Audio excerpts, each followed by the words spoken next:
The low, percussive thump of a bass line hit me through the cinderblock wall before I even touched the door. It was a different kind of assault than the one I was used to, more insistent and arrogant than the concussive chaos of a training range. I stood on the pavement, the California sun warm on the back of my neck, and stared at the logo stenciled on the glass. A cartoon bicep flexing, veins popping, under the words, Iron WILL Gym. It looked less like a place of healing, and more like a temple to vanity. My back agreed. A dull, familiar ache, a ghost of the rupture that had ended everything, pulsed in time with the music. It was a constant companion, a reminder that my body was no longer my own but a contested space, a piece of wreckage I was still learning to navigate. Dr. Evelyn Reed's prescription felt like a betrayal. Controlled strength program, she'd said, her voice warm and firm in the sterile quiet of her physical therapy clinic. Not to be a hero, Liam, to reconnect. To rebuild the supporting musculature, you need a proper gym, not just my resistance bands. I'd trusted her judgment for the last 6 months, through the worst of it, but this place felt wrong. I took a breath, the air tasting of exhaust fumes and the faint, sweet smell of spilled pre-workout powder. My hand, calloused from a lifetime of rope and rifle, felt smooth and useless on the cold metal door handle. I pulled. The wall of sound and smell hit me like a physical force. The thumping bass resolved into a driving hip-hop track. The air was thick, humid with the collective exhalation of effort, smelling of sweat, industrial cleaner, and the cloying sweetness of synthetic fruit from a dozen different shaker bottles. Light gleamed off miles of chrome and polished steel. Everywhere, muscles strained and contracted. It was a display of raw, undirected power, a stark contrast to the purpose-driven, efficient strength I'd known. I moved through the chaos like a ghost, my gait a careful, measured thing to avoid the sudden, jarring movements that could light up my nervous system like a fault line. I saw him immediately. He was holding court in the free weights section, a sunken platform surrounded by mirrors. Marcus Thorne, I'd seen his social media ads. The Titan. In person, the sheer mass of him was almost absurd. His muscles looked sculpted from granite and fed a steady diet of admiration. He was spotting a woman on the bench press, but his attention was on his own reflection, one hand casually guiding the barbell while the other held his phone, recording. He finished with a booming, "Yeah, that's what I'm talking about. 245, get some?" He clapped the woman on the shoulder, handed her the phone, and then his eyes, sharp and assessing, scanned the gym. They landed on me. I knew that look. It was the same one the new boot lieutenants would get, the ones who just graduated ROTC and thought the trident on your uniform was a suggestion. It was a look that sized, categorized, and dismissed all in a single, efficient sweep. He strode over, a predator's grace in his movements. "Help you, brother?" he asked, his voice a deep baritone designed to carry. It wasn't a question of assistance. It was a challenge, an inquiry into what something like me was doing in a place like this. "Liam Carter," I said, my own voice quiet, needing to cut through the noise. "Dr. Reed sent me. I have an assessment scheduled." His eyebrows raised. "Evelyn sent you? Okay, follow me." He turned without waiting, leading me toward his office, a glass-walled cube that looked out over the gym floor like a command center. He dropped into a large leather chair, gesturing for me to take the smaller one opposite. The desk was bare except for a state-of-the-art computer and a small statue of a heavily muscled Greek god. "So, Evelyn says you're a project, says you've got a compressive lumbar injury." He said it like it was a minor inconvenience, a stubbed toe. "Medically retired, military, right?" "Navy," I confirmed. He nodded, a knowing smirk playing on his lips. Right, did my research when Evelyn called, special warfare. Sounds impressive. Lots of running in formation, ceremonial stuff. You guys are fit, I'll give you that, a different kind of fitness. He leaned forward, his elbows on the desk. But let's be real, military fitness is about endurance following orders. This, he gestured expansively at the gym beyond the glass, this is about building real strength, measurable strength. The kind that shows, the kind that wins. The condescension was so thick I could taste it, metallic and sour. Ceremonial. He'd reduced years of hellish selection, of mastering the ocean's fury in a small boat under fire, of a lifetime of service, to ceremonial stuff. I felt the old pride rise up, a hot ember in my chest, and I consciously smothered it. Reacting was what he wanted.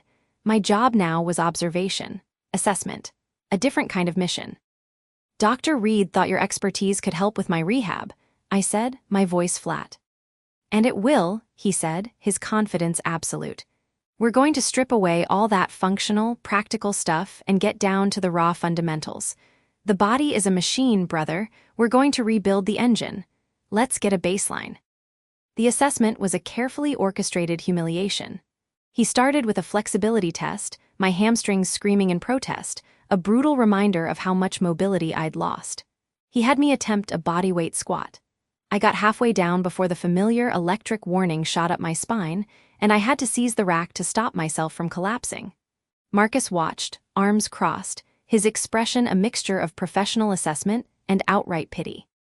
Tight, weak posterior chain, core instability, we've got our work cut out for us, he announced, as if diagnosing a faulty carburetor. Let's see what you've got on a deadlift, just the bar, 45 pounds, let's see the form. We walked to a deadlift platform. The rubber matting felt alien under my shoes. I looked at the barbell, a sleek black-coated thing that seemed to mock me, 45 pounds. I could once have lifted that with my pinky finger. Now, it looked like a mountain. I focused on the technique Evelyn had drilled into me. Neutral spine, chest up, engage the lats, drive with the heels. It was a delicate dance of minutiae, a world away from the explosive, powerful pull Marcus's clients were performing around me. I bent my knees, gripped the bar. The knurling bit into my palms, a familiar sensation that sent an unwanted pang of nostalgia through me. I began the lift.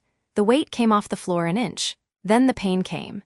It wasn't the sharp, catastrophic tear of the original injury, but a deep, grinding ache, a profound weakness that seemed to originate in the very core of my being. It was my body telling me in no uncertain terms that this was a betrayal. My spine felt unstable, a column of gravel. I managed to get it to my knees before my form broke. My back rounded. A white-hot spike of pain lanced through me. I dropped the bar with a jarring clang that echoed through the gym, my hands going to my lower back, my breath coming in short, sharp gasps. The failure was absolute. It was a physical and mental sucker punch. I stood there, hunched over, humiliated, listening to the rhythmic clanging of iron around me, a symphony of strength from which I was utterly excluded. Marcus was beside me, not with concern, but with clinical disappointment. Whoa, okay, form breakdown city, we can't have that, that's how you get hurt. He said it loudly enough for nearby lifters to hear. My face burned. All right, assessment over, we'll start you on machines tomorrow, safer, more controlled, we'll get you fixed up, brother. He clapped me on the shoulder, a gesture meant to be encouraging that sent another jolt through my battered frame. He walked away, already calling out to another member, his voice back to its booming, charismatic norm. I was dismissed. I limped to the locker room, changed back into my street clothes with slow, painful movements, and escaped back into the afternoon sun. The light felt accusing now. The 3-week timeline Evelyn had outlined stretched before me like a life sentence. My phone buzzed in my pocket. I knew who it was before I looked. The call was a weekly ritual, as predictable as tide charts. I answered, "Hey, Dad." "Liam, how'd it go? First day at the new gym?" David Carter's voice was like gravel poured from a bucket, a lifetime of shouting orders and chewing tobacco baked into every syllable. There was no hello, no preamble. We were all business, even when we had no business left to discuss. It was an assessment, it went. "Assessment," he grunted. "What's there to assess? You're broken, they're there to fix you. You show up, you do the work, you suck it up. It's not Bud-S for Christ's sake. It's a damn gym." The words, "suck it up," landed with the force of a hammer blow. It was his answer to everything. A mantra from a man who'd served 30 years in the Marines and considered acknowledging pain a sign of moral weakness. "It's not that simple, Dad. The injury." "I know all about injury," he cut me off. "I've had compressed discs, torn rotator cuffs, you name it. You don't let the damn injury win. You push through. That's what they taught you, didn't they? Or did the Navy go soft after I got out?" The implication hung in the air between us, 1,000 miles of phone line humming with his disappointment. He couldn't understand an injury that didn't heal, a body that wouldn't obey, a retirement that wasn't chosen. To him, my medical discharge was a surrender, a failure of will. He was proud of my service, fiercely so, but the way it ended was a stain on that pride, a narrative he couldn't reconcile with his own. The Navy didn't go soft, I said, my voice tighter than I intended. The doctor said this is the protocol. I'm following orders. It was the only language he'd partially understand. A long silence stretched out. Just don't quit, son, he said finally, the gruffness softening into something that almost sounded like concern, though it was buried deep. Thorns don't quit. I won't, I lied. The call ended. I stood there on the sidewalk, the phone warm in my hand, feeling more alone than I had in the silent, sterile depths of the ocean. I'd faced enemy fire with less trepidation than I felt facing tomorrow's session on the safer, more controlled machines. I drove home to my small, sparse apartment. It was a temporary place, a way station between the life I'd had and whatever was coming next. The walls were bare except for one thing. I stopped in front of it now. A framed photograph. It was me and my team. We were on the deck of a Sochar, soaked to the bone, faces smeared with camo paint, grinning like maniacs under the relentless sun. We were leaned against the 50 cal, arms slung over each other's shoulders, a unit, a single organism of purpose and strength. I was in the center, my eyes bright with a light I didn't recognize anymore. That man knew his body was a tool, reliable and powerful. That man knew his place in the world. That man was gone. The gap between that photograph and the man staring back at me from the dark glass of the frame was a chasm so wide it seemed impossible to bridge. It was more than 3 weeks. It was a lifetime. My gaze dropped from the photo to the small, locked metal box on the shelf beneath it. It contained the artifacts of that old life. My trident, my jump log, a few other things I couldn't bring myself to look at anymore. And tucked into the lining, out of sight even for me most days, was my qual card. A simple, laminated piece of paper listing every skill, every evolution, every hellish test I'd passed to earn my place in that photograph. It was a relic. A testament to a strength that had nothing to do with Marcus Thorne, mirrored platform. I turned away from the past, my back giving a final, throbbing reminder of the present. The gym's bass line was still thumping in my head, a taunting rhythm measuring a strength I could no longer claim. Day 1 was over. I had 20 more to survive. The clatter of iron and the synthetic thump of aggressive music hit me like a physical barrier as I pushed through the glass door of Iron Will Gym. 1 week. It felt like both a lifetime and the blink of an eye. The initial shock of the place had worn off, replaced by a low-grade, constant hum of dissonance. My body, however, hadn't acclimated. The familiar, unwelcome throb in my lower back announced itself with every step. A stubborn echo of the rupture that had torn me from a life of purpose and dropped me here, in this temple of vanity. I moved past the supplement shop, a kaleidoscope of neon-colored powders promising impossible transformations, and ignored the wall of flat-screen TVs showing clips of Marcus, the Titan, Thorne in various states of heroic flexion. My destination was a neglected corner near the back, where a set of resistance bands and a few light dumbbells lay gathering a fine layer of chalk dust. It was my sanctuary of irrelevance. Dr. Reed's program was a study in deliberate, almost maddening, slowness. It was the antithesis of everything this gym stood for. While the rest of the floor was a symphony of grunts, dropped weights, and primal screams, my world had shrunk to the subtle fire of specific muscles, the precise alignment of vertebrae, the controlled, rhythmic pull of a green band. Today was glute bridges and bird dogs. Exercises that sounded like a children's game but felt, to my damaged frame, like scaling a cliff face. I laid my towel on a worn bench, the vinyl cool against my back, and began. The focus was everything. Inhale, brace the core, engage the glutes, lift the hips a few inches, hold for a 2 count that stretched into an eternity, lower with control. It was a language of micro-movements, a silent conversation between my mind and the betrayed anatomy of my lower spine. The pain was a constant participant, a sharp-edged critic seated just behind my right hip bone. I acknowledged it, made space for it, but refused to let it dictate the tempo. This was a skill I'd learned long before the injury, not in a gym, but in cold water, waiting for an extraction, the discipline of stillness under pressure. A wave of sound erupted from the raised platform in the center of the gym. Marcus's boot camp class was in full swing. He stood over a dozen red-faced participants, a headset mic curved around his jaw, his voice a weaponized bass beat. "Come on, Melissa, I don't see sweat. Sweat is weakness leaving the body. Lower, deeper, you want that beach body, earn it. His eyes scanned the room, a king surveying his domain, and for a fleeting second they passed over me. I saw the flicker of assessment, the quick, dismissive cataloging of my light weights and supine position. He looked away, his attention returning to his paying disciples. I was part of the scenery, a piece of broken furniture. It was exactly what I wanted. I finished my set and rolled onto my hands and knees for the bird dogs. Extend the right arm, extend the left leg, maintain a neutral spine. It was a test of coordination and stability, a direct challenge to the instability in my sacrum. The concentration required was absolute. The world narrowed to the space between my hands on the floor, the slow extension of my limbs, the careful draw of breath. That's it, people, real strength, not that half-hearted stuff you see some people doing. Marcus's voice cut through my focus. I didn't look up, but I felt the heat of his gaze. I knew, with a cold certainty, that he was talking about me. Strength is visible, it's measurable. It's the 3-plate bench, the 500-pound deadlift. It's not hiding in the corner with rubber bands. A few heads turned in my direction. I kept moving, extending my left arm, my right leg, holding the position.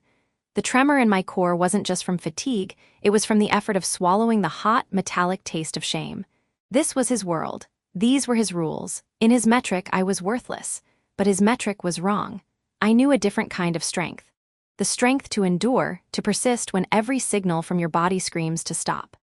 The strength of a 5-day patrol on little sleep, or holding a craft steady in a 6-foot swell off a hostile coast.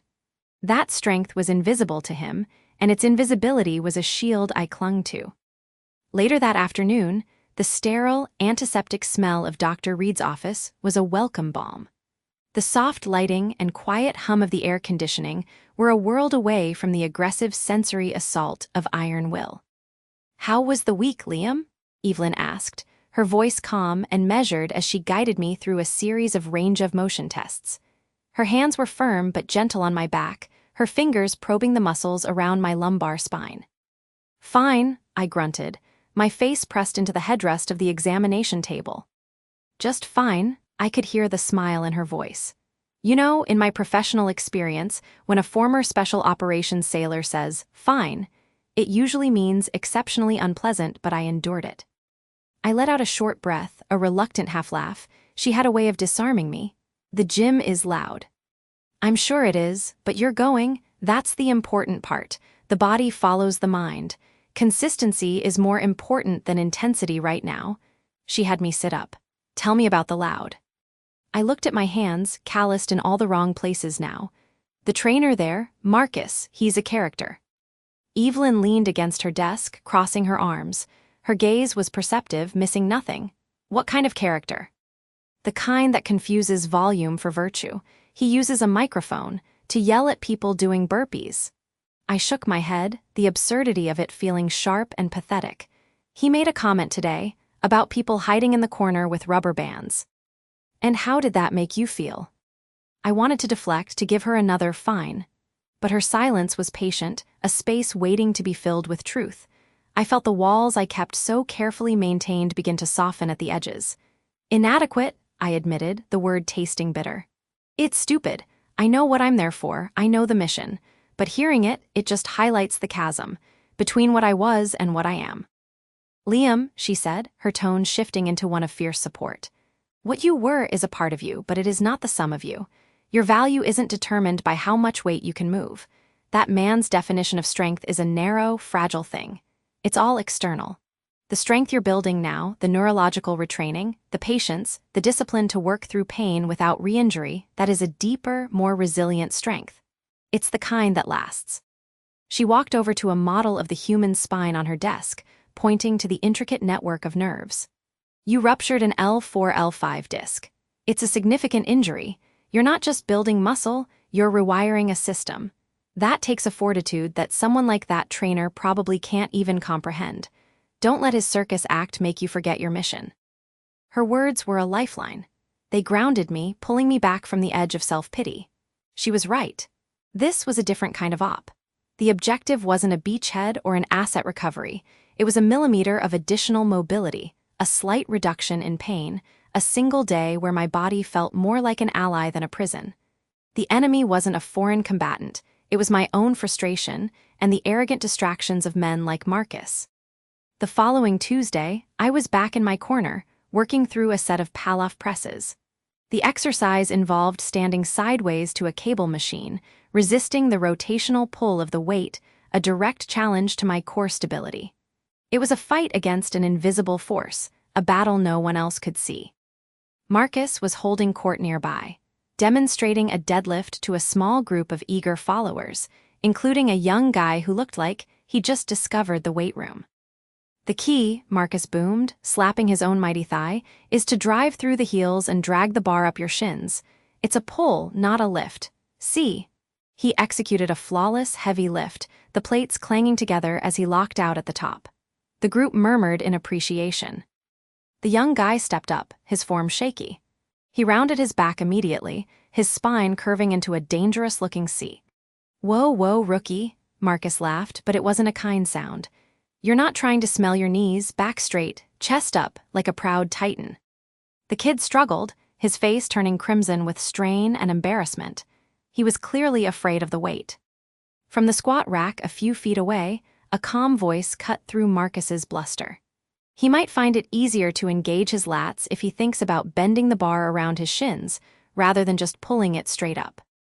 Everyone turned. It was Sarah Jenkins, the woman I'd seen my first day.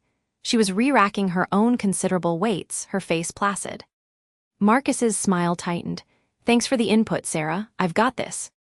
"I'm sure you do," she said, not backing down. Her tone was polite but firm. "It just helps some people to have a different cue, creates more tension through the back." She gave the young guy a small, encouraging nod before turning back to her own equipment. The kid tried it, visibly focusing on the new cue. His back straightened marginally, the lift looking instantly less precarious.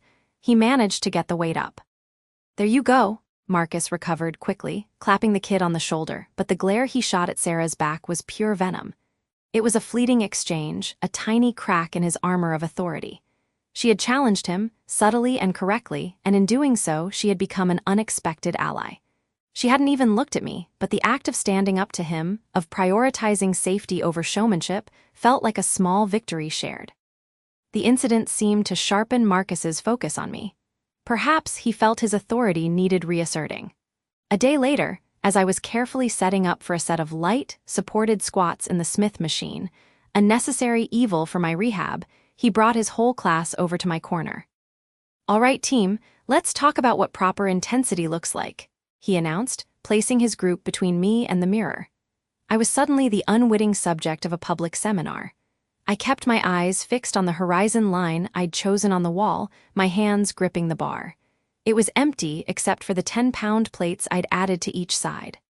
"You see," Marcus continued, his voice dripping with condescension, "some people come to the gym and just go through the motions. They think moving a little weight is enough. But real growth happens at the edge of your limits. It happens when you push past the pain, when you embrace the struggle." I began my descent, focusing on keeping my knees out, my back neutral, descending slowly into the depth Dr. Reed had cleared. The familiar pinch in my lower back flared, a warning light I had learned to respect. "That," Marcus said, pointing a thick finger in my direction, though he was still addressing his class, "is a participation trophy. That is not effort. That is existing. I want to see fire. I want to see passion. I want to see you leave every ounce of what you have on this floor." The heat rose up my neck, burning my ears. My knuckles were white on the bar. Every instinct from my past life screamed at me to turn, to load the bar with plates, to prove him wrong in the only language he understood. To show him what pushing past pain really looked like.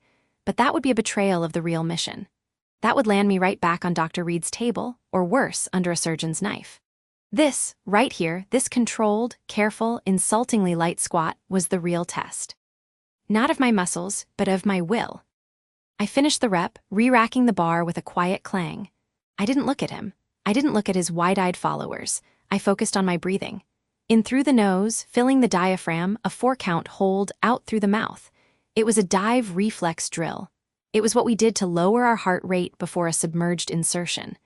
I was under a different kind of water now, a sea of judgment and noise, and this breath was my regulator.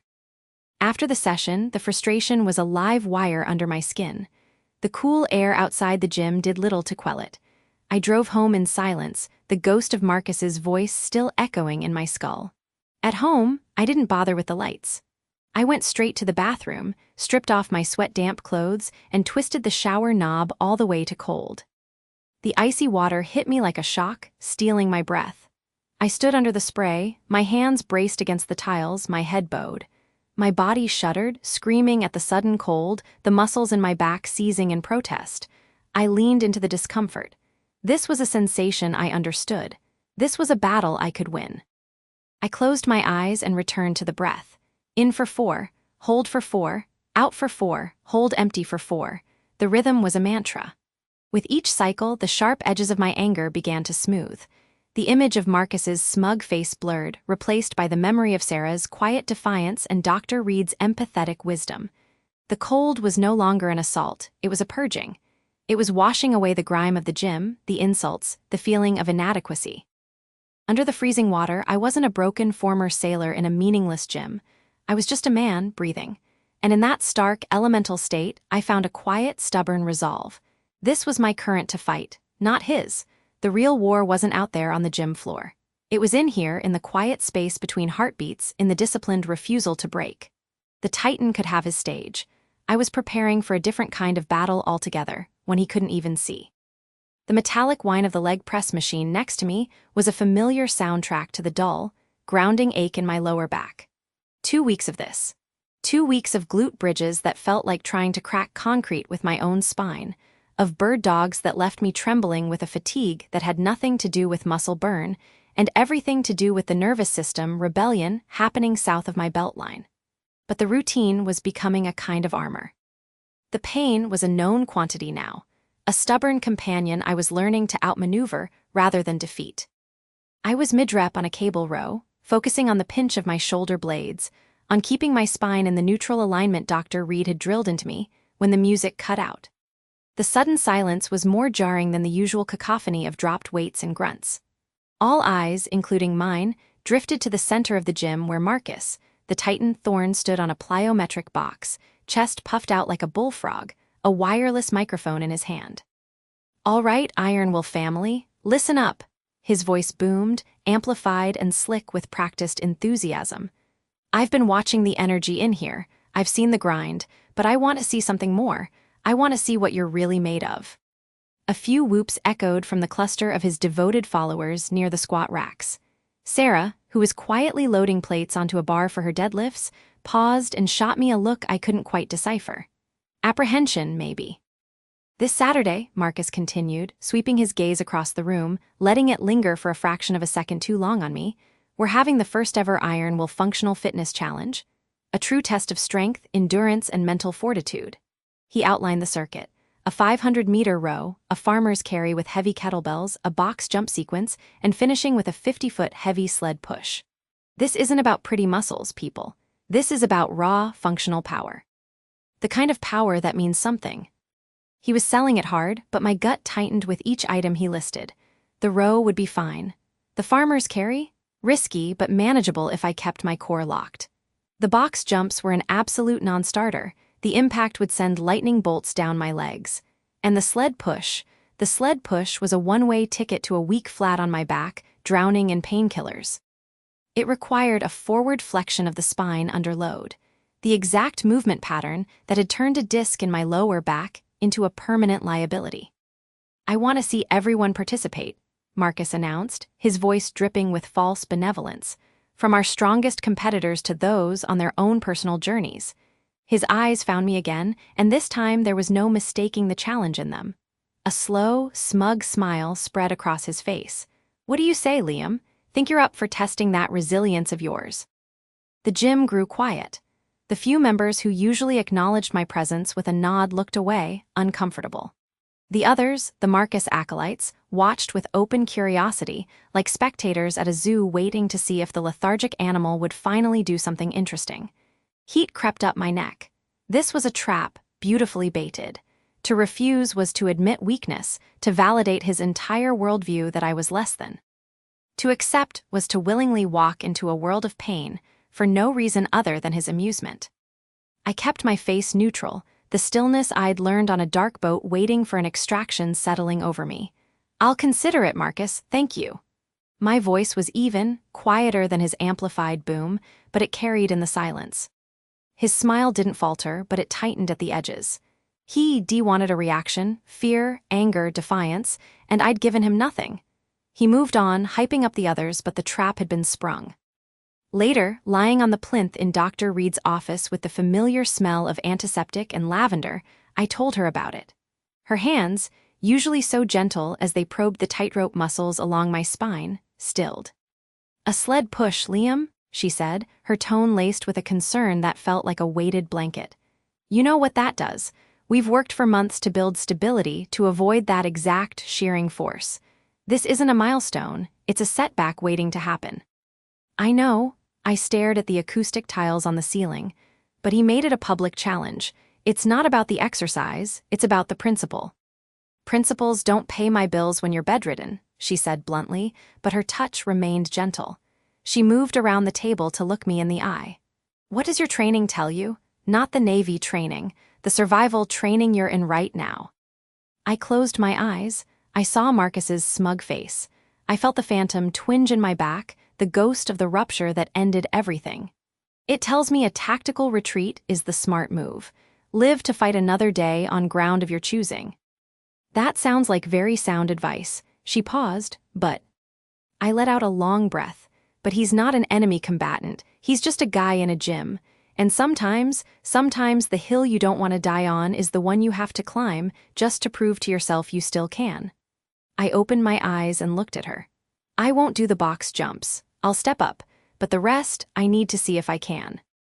Evelyn studied my face for a long moment, her perceptive eyes missing nothing.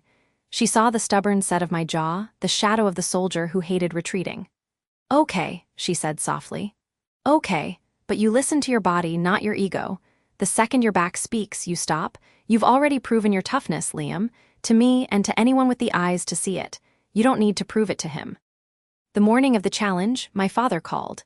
The phone vibrated on the kitchen counter, the screen flashing "Dad." I almost didn't answer. Our conversations since my medical retirement had been a minefield of awkward silences and unspoken disappointment. "Liam," he grunted after I picked up, "your mother says you're still at that gym." "Yes, sir." I could hear the television blaring a news channel in the background.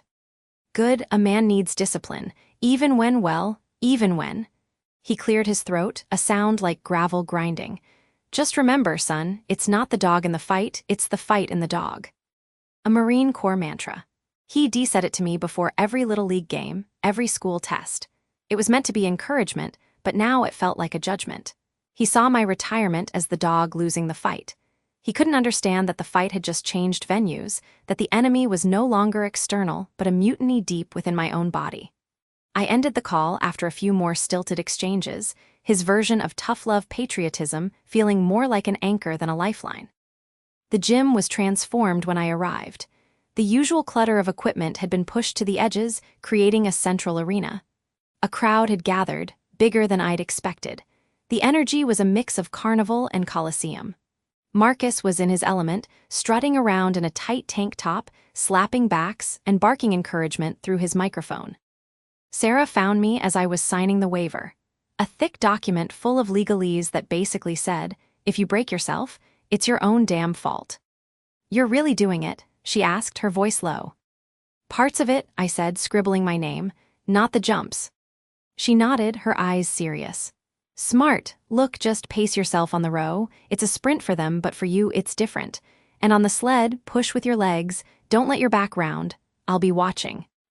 Her quiet support was a stark contrast to Marcus's bombast. "Thanks, Sarah." Marcus called the participants to the starting line, which was a row of 5 ergometers. He had us go in heats. I was in the last one with 2 other guys who looked like they lived on protein shakes and creatine. The whistle blew, the flywheels on the rowers whirred to life. The others shot off like rockets, their strokes powerful and frantic. I settled into a slow, deliberate rhythm. Long, strong pulls, drive with the legs, keep the back straight. It was the pace I could sustain for miles, not meters. The pace of a long insertion, not a sprint.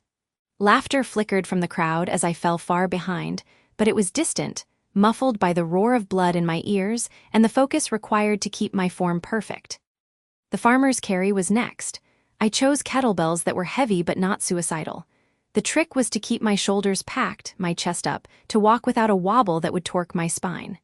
Each step sent a dull throb through my lower back, a warning sign I acknowledged and filed away. I finished the distance dead last, my hands trembling from the grip, but I'd done it clean. Then came the box jumps. I walked to the judge, one of Marcus's trainers, and simply said, "Medical modification. I'll be doing step-ups." The judge looked at Marcus, who gave a magnanimous wave from his commentator's spot. "Modification approved. We accommodate all levels here at Iron Will." The condescension was thick enough to taste. So I stepped up, right foot, left foot. Step down, right foot, left foot. It was agonizingly slow, the polar opposite of the explosive, dynamic movement everyone else was doing. The laughter was less subtle now. I heard a muttered "what's the point?" from someone in the crowd. I kept my eyes on the box, on my feet, stillness under pressure. This was just a different kind of pressure.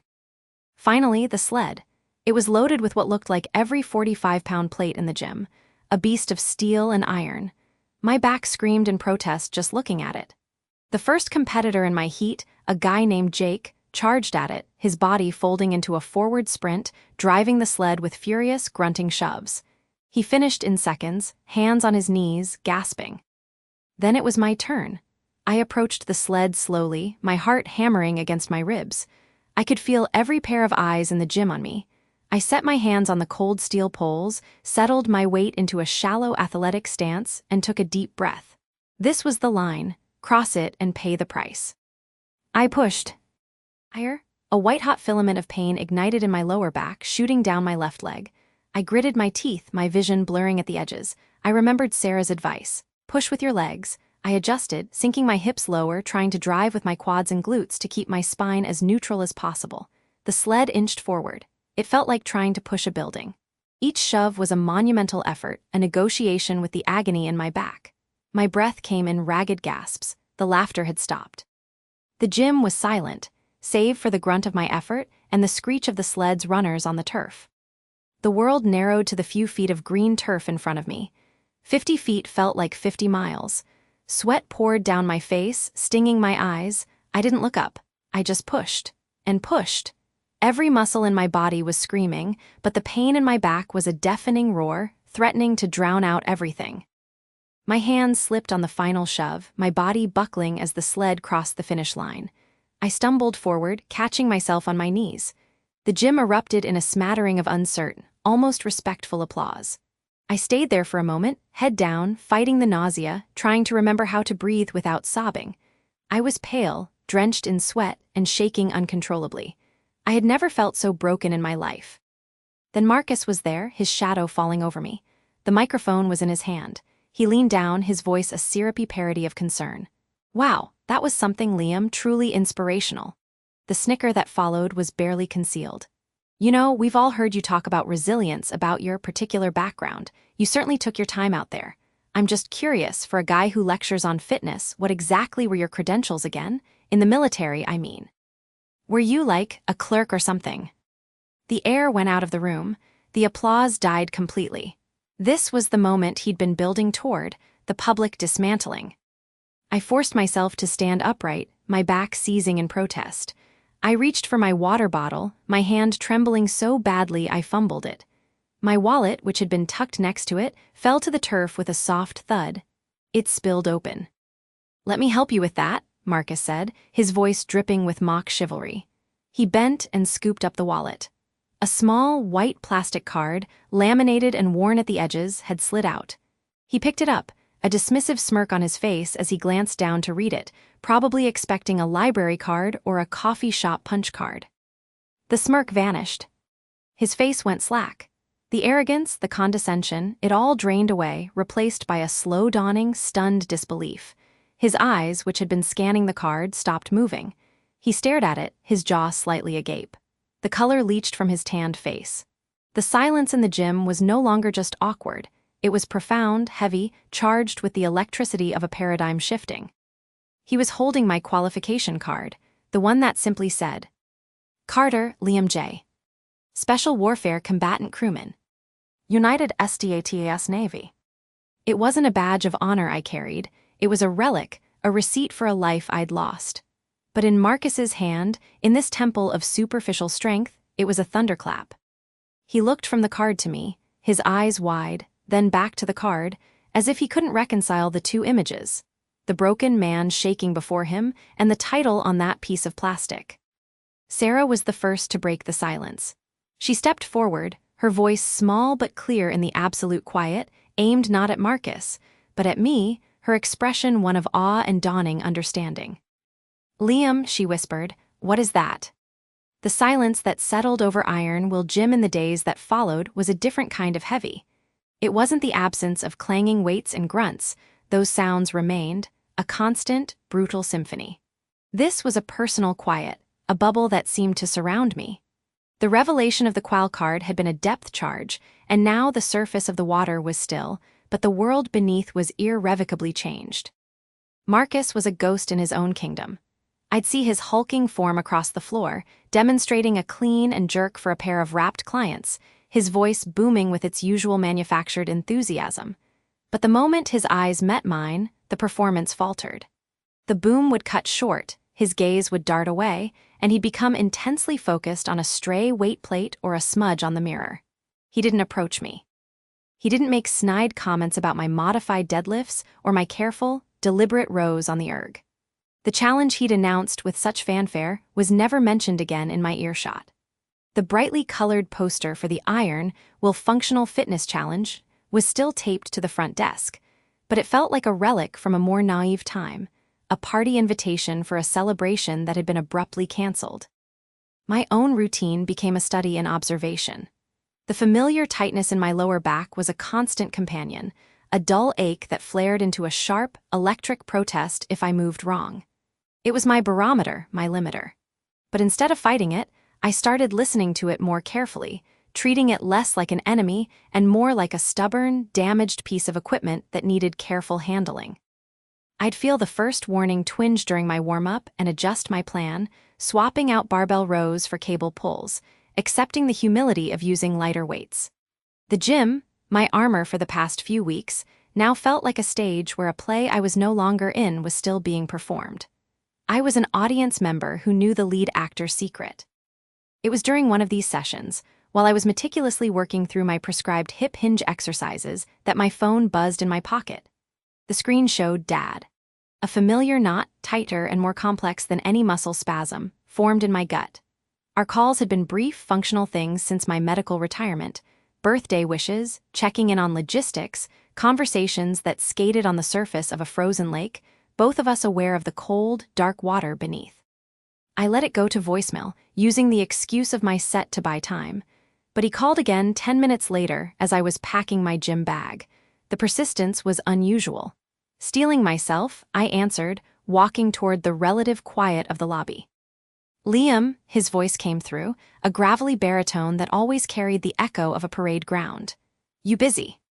"Just finishing up at the gym, Dad. What's up?" There was a pause, the kind filled with unspoken words.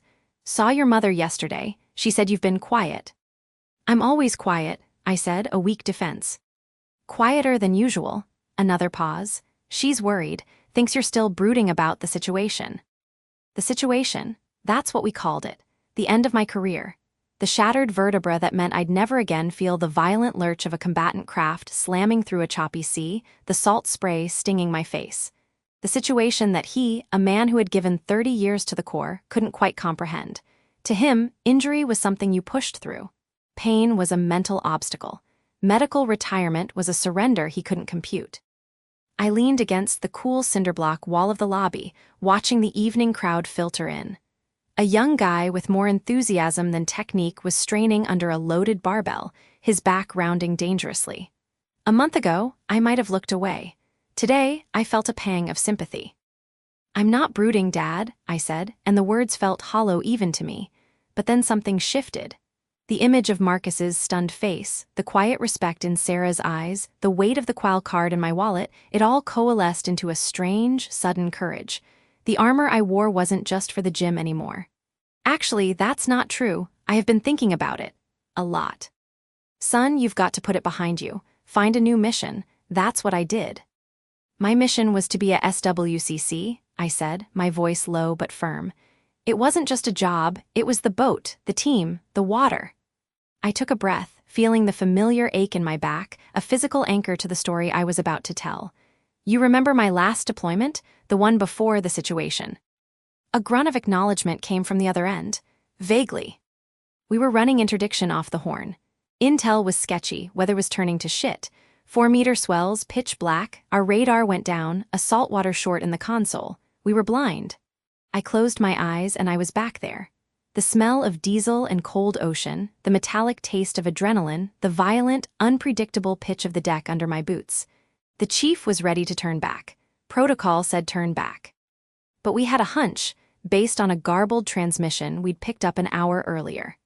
I was on the .50 cal, harnessed in, just trying to keep my NVGs from being ripped off my face by the wind. I could feel my father listening now, really listening. The static on the line was the only sound for a moment. "We found them. A low-profile vessel, no running lights, riding low in the water. They saw us and opened up with small arms. Tracers zipping past like angry fireflies. We couldn't maneuver aggressively in those seas without risking a roll. It was a nightmare scenario. My job was to keep their heads down while the other boat moved into board. I had to fire short, controlled bursts, compensating for the roll of the boat, the wind, the target's movement. Every round counted. We were out of comms, so it was all hand signals, all instinct. I paused, the memory so vivid it made my hands tremble slightly. We neutralized the threat. The boarding team secured the vessel. It was a major win. But that's not the point, Dad. The point is, after, when we were limping back to the destroyer with our prize in tow, the chief clapped me on the shoulder. He didn't say, "Good job." He looked at the shot-up hull of their boat, at the precise grouping of my fire that had disabled their engine without sinking them, and he said, "Carter, that was some of the finest small boat seamanship I've ever seen." Not marksmanship, seamanship, because it was all connected. It was about reading the water, feeling the boat, understanding the physics of it all in my bones. The line was silent for a long time.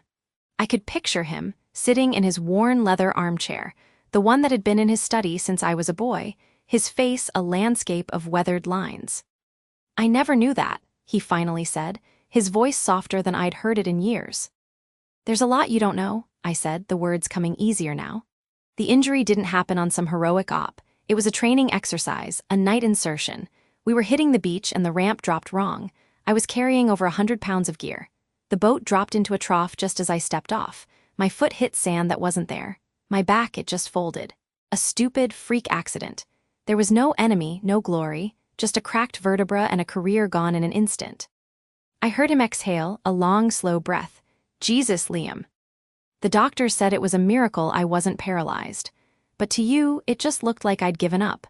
Like I didn't have the will to fight through it. But Dad, some things you can't fight through." "This," I said, gesturing vaguely at my back even though he couldn't see it, "this is my permanent discharge papers. It's not a lack of will. It's a lack of structural integrity." The silence that followed was different. The ice on the lake had cracked. I could hear the water lapping underneath. I think I understand, son," he said, the words gruff but sincere. "I'm sorry, I'm proud of you. I was always proud of you. I didn't know how to be proud of that." The knot in my stomach loosened, replaced by a warmth that spread through my chest. It was the first time in 3 years I felt like his son again, and not a failed Marine, a failed sailor, a failed man. "I know, Dad, I know." 2 days later, I was sitting in a small, sun-drenched coffee shop a few blocks from the gym, the smell of roasted beans and steamed milk a welcome change from the scent of sweat and disinfectant. Sarah sat across from me, cradling a large mug in her hands. She'd approached me after a session, her usual friendly demeanor touched with a new layer of seriousness. "I wanted to apologize," she'd said simply. "For Marcus, for the whole atmosphere, it must feel pretty toxic for you right now." Now, over coffee, the conversation had deepened. She asked thoughtful questions, not about the dramatics of the qual card, but about the life behind it. And for the first time since sitting in the sterile office of the Navy doctors, I found myself talking openly about it. Not with bitterness, but with a sense of narrative, like I was telling a story about someone else. I told her about the endless blue of the Arabian Sea, the boredom and terror that were two sides of the same coin. I described the unique camaraderie of a boat crew, a trust that was more intimate than family because your lives literally depended on the man next to you knowing his job. I talked about the feeling of purpose, of being a single, vital component in a vast, powerful machine. "It sounds meaningful," she said, her eyes focused on me, "a different kind of strength." It was, I agreed. It wasn't about how much you could lift, it was about how long you could endure, how well you could perform your task when you were cold, wet, exhausted, and scared shitless. Resilience, that was the currency. "And that's what you're building back now," she said, not as a question but as an observation, just in a different way. I looked at her, at this quiet, strong woman who saw the world with a clarity that Marcus, for all his bluster, could never achieve. "Yeah," I said, a sense of peace settling over me. "I guess I am." It was Sarah who mentioned the other gym. "There's a place my friend goes to," she said casually. "It's nothing like Iron Will. No neon, no loud music, no egos. It's called the Foundry. It's mostly run by a physical therapist and a former Olympic weightlifting coach. They focus on movement, on form, on longevity. It might be a better fit." I nodded, storing the information away. It felt like a lifeline, an option I hadn't known I needed. The following evening, I went to Iron Will for what I knew would be the last time. It was late, and the place was nearly empty. I wasn't there to train. I was there to collect the few items from my locker and to say a silent goodbye to the place that had, in its own abrasive way, forced me to confront who I was. As I was stuffing my sweat towel and water bottle into my bag, a shadow fell over me. Marcus stood there, his massive frame blocking the light from the ceiling fixtures. He wasn't in his usual performance attire. He wore a simple gray hoodie and sweatpants. The absence of the Titan branding was noticeable. His face was uncharacteristically still, the constant grin replaced by a pensive frown. "Carter," he said, his voice lacked its typical resonant boom. "Marcus." He shifted his weight, his eyes scanning the empty racks of weights. "Look, I'm not good at this." He gestured vaguely between us. "What you showed me, that card, I looked it up, after." I didn't say anything, just waited. "I judged you," he continued, the words seeming to cost him something. "I judged you by what I could see in the mirror. I thought strength was a number on a bar or a follower count. That's my business, that's my brand." He finally met my gaze, and for the first time I saw a crack in the arrogant facade, not a full collapse but a fissure, a glimpse of the uncertain man behind the muscle. "What you did, what that represents, it's a different category. I don't even know how to quantify it." It wasn't an apology, it was an admission, an acknowledgement that his entire worldview had a blind spot the size of an ocean. "It's not about quantification, Marcus," I said, zipping up my bag. "It's about knowing your vessel, its capabilities, its limits, and respecting them." He nodded slowly, a glimmer of understanding in his eyes. "Yeah, I'm starting to get that." He extended a hand, which felt strangely formal. "Good luck, Liam." I shook it, his grip was still crushing, but the intention behind it was different. "You too, Marcus." I walked out of the locker room and through the silent gym for the last time. The racks of weights stood like silent monuments to a god I didn't worship. The massive tires, the sleds, the assault bikes, they were just tools, and this was just a building. Stepping out into the cool night air was like surfacing after a long dive. The tension I'd been carrying in my shoulders for weeks began to dissolve. The ache in my back was still there, a permanent tenant, but it felt integrated now, a part of my geography rather than a foreign invader. I didn't look back at the glowing neon sign of Iron Will Gym. My car was parked down the street, but I stood for a moment, breathing in the night. I pulled out my phone and opened a Maps app, typing in the Foundry. It was only a 10-minute drive away, a new course to plot, a new vessel to learn. I started walking, not with the weight of dread, but with the lightness of peace. The road ahead was unknown, but for the first time in a long time, I was the one at the helm.